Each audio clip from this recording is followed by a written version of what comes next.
So what it was, this Bible almost jumped off into my hand, and then I opened it and I started asking questions. I said, God, if you're true, show me something that I need to know. And at that time, I had a big problem with my wife at that time, and you know, our marriage was really bad.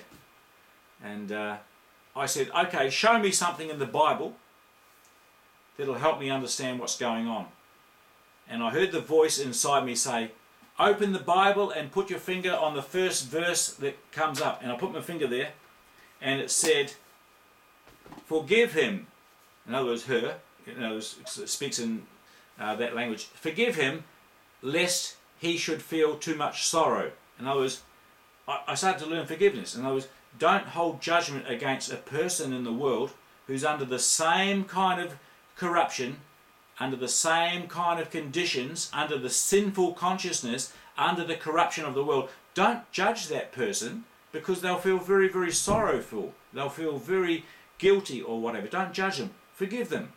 So it was the first message I heard in the Bible. When I opened it up, I asked a very specific question, and I got a very specific answer. And I said, okay then, tell me something else that I need to know.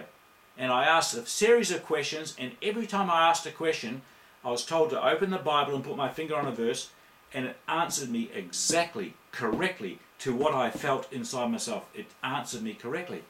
And I said, oh, this must be coincidence. You know, it's like, how can that be true? Yeah. You know? But I know that anything that's written down, it doesn't necessarily have to be a Bible. It can be anything in your life. If you ask a question of God, or ask a question of life, or you ask a question with sincerity of heart, you want to know the answer for something with sincerity from within, that answer will suddenly present itself, and the knowledge of the answer will come to you to satisfy you. And so I realized that there was some truth in the Bible, and then I started to ask, well, what shall I do, everything else, and I ended up going to a church. And then I go into a church, and I realized that there is a life that will help you understand what's going on. And that's what I did. So I started to investigate it myself, you know. And you asked me before, but how do you find this? And I think myself, it's like being sincere, knowing that there is a creator, that there is life, that we have denied life to ourselves, that, you know, our life, we suffer in ignorance of truth, we suffer in ignorance of communication with others, we're not loving, we're selfish in a lot of ways. I mean, this is just general humanity. I don't know what your feelings are about yourself or experiences, but I know that in this world, we're going to have a lot of trouble, because we're not joining to the source of life that actually flows out through us and creates beauty around us.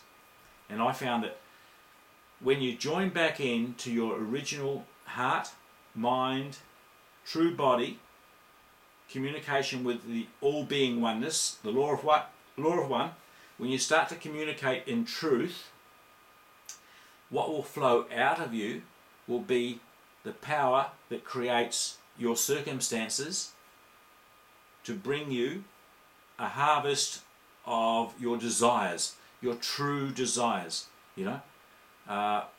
It'll also bring you a harvest of your untrue desires, and that's the contrast.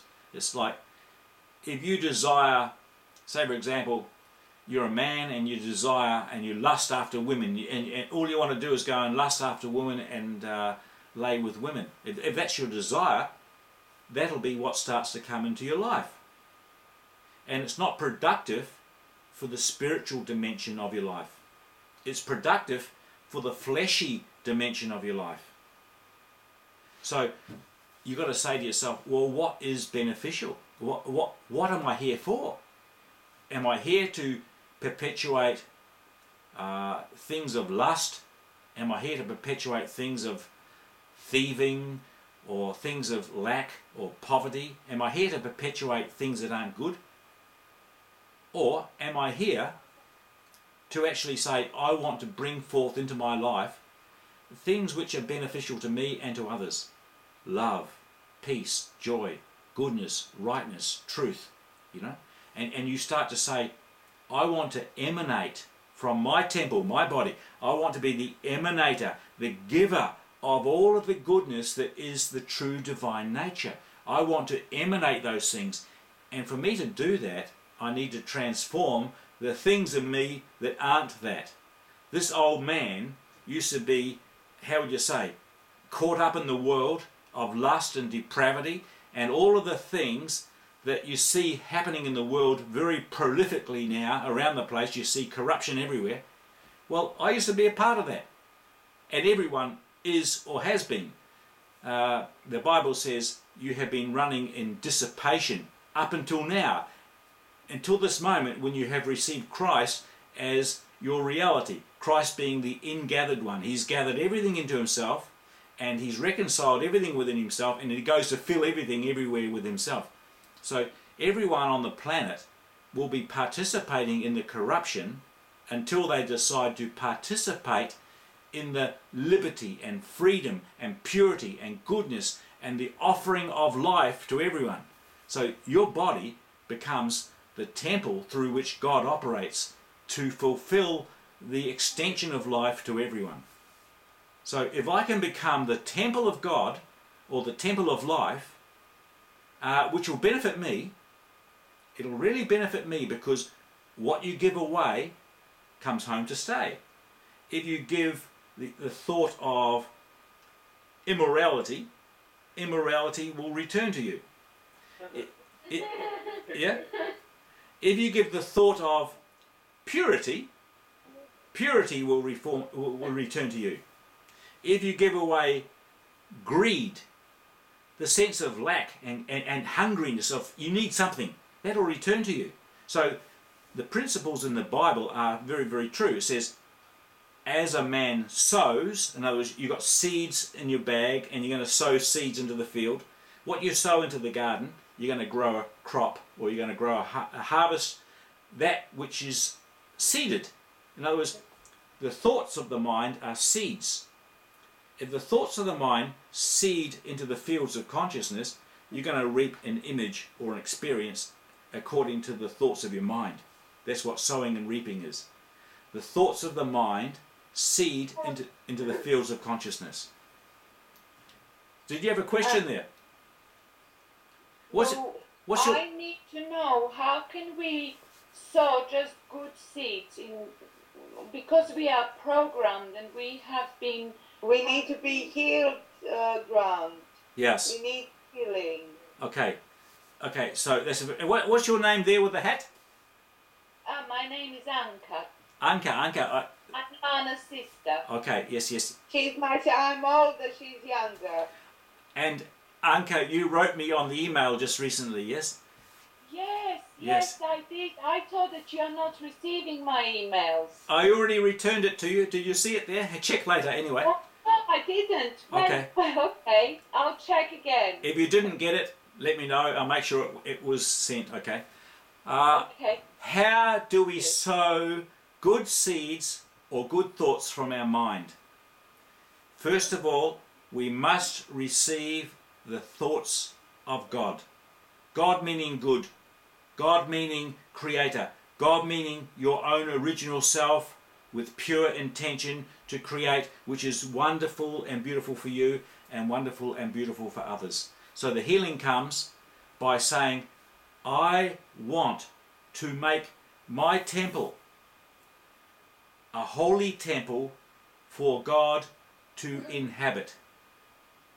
So you can say that, and this is what I found through Jesus Christ, that in reading the Bible, it said that he actually, when he died, he took every member of his body to death. In other words, you know what I'm saying? It's like what came forth at the beginning of creation became very, very distorted, and everyone was learning things that were not true and proliferating, extending things that were not true. Everyone was seeding consciousness with ideas that did not come from God source, and so the whole garden of creation became full of weeds. But when Jesus came, he said, I took every human being to death. In other words, I cannot let that corruption go on. But at the same time, I overcame the corruption, and now, being the perfect seed or thought of wholeness, I can now seed your mind with pure thought. So it took one in all of creation to do the right thing. Through all time, he came and he took away the old thought system and brought a new thought system. And he says, if you would hear my voice, if you would allow the truth... We lost the connection again. You lost the connection. Hey? Okay. Are you on again now?